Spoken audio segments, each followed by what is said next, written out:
Hey, it's Philmeyer. Let's talk about Summoner on controller.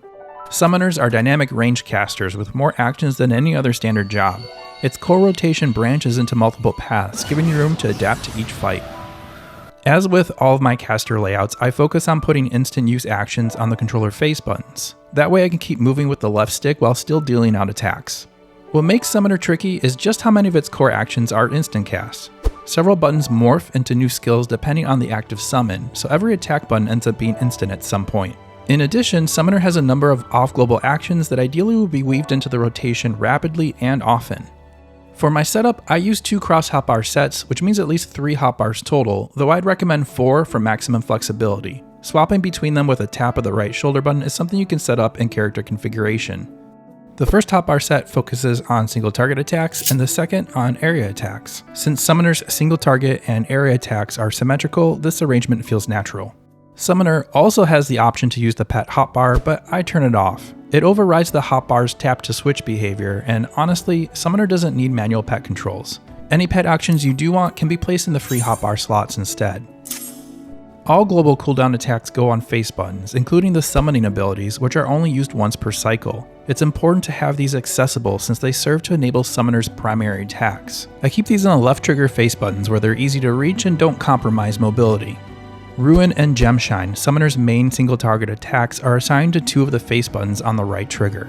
And on the AoE hotbar, these are Try Disaster and Precious Brilliance. All of these buttons change into instant casts at some point in the core rotation. The remaining face buttons cover Astral Flow, Pain Flare, and Necrotize. Astral Flow changes depending on the active summon. It can be a long cast or a quick off-global attack, so it's critical to keep accessible.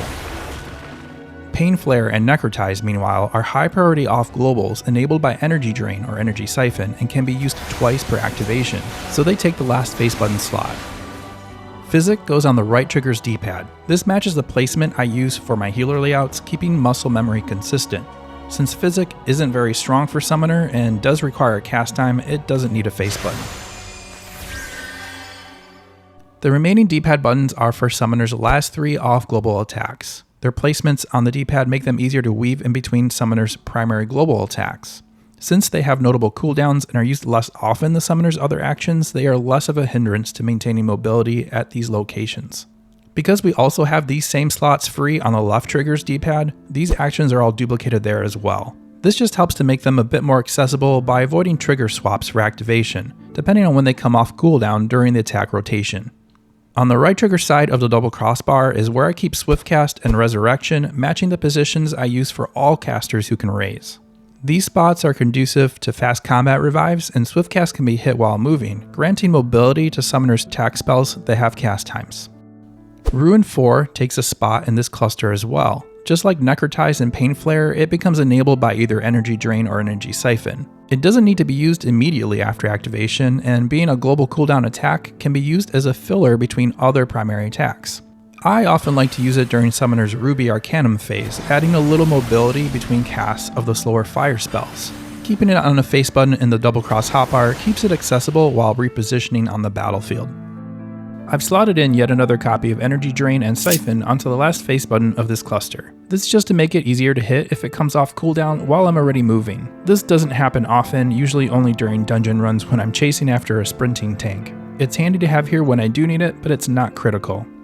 Last but not least, on the D-pad we can find Surecast, matching the position I use across all of my caster layouts. Defensive tools sit on the left trigger's face buttons. Addle goes on the left, and Radiant Aegis on the bottom, so I can pop both before taking a hit. Lux Solaris, the group heal tied to Solar Bahamut, goes on one of these buttons as well. It isn't part of the attack rotation and ideally needs to be accessible on the move, so this spot works well for that. Sleep and Lucid Dreaming take their familiar spots on the D-pad cluster, keeping consistency across all of my caster layouts. This is also where I've chosen to place Summon Carbuncle, as it really just needs to go somewhere, being used as a set it and forget it action to bring Carbuncle onto the battlefield. I've also slotted in the pet action to dismiss Carbuncle, which I like to do in some of the game's social areas, but this is purely optional.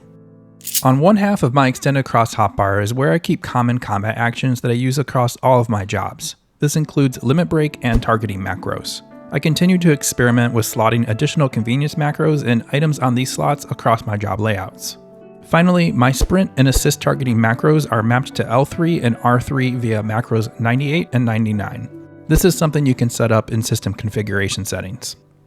That's my summoner controller layout, tuned for mobility, comfort, and flexibility. With spare slots open, you can still slot in potions or anything else you'd prefer. Before wrapping up, I'll run through a quick pass of the Bahamut and Elemental phases to show the flow of the layout in action.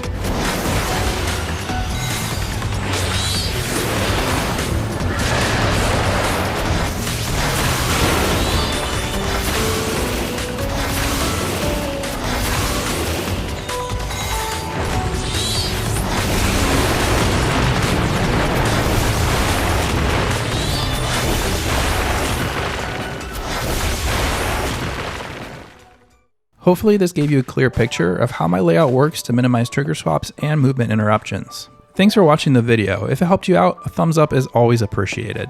Next up, I'll be covering Scholar, so I hope you join me for that. See you in the next one.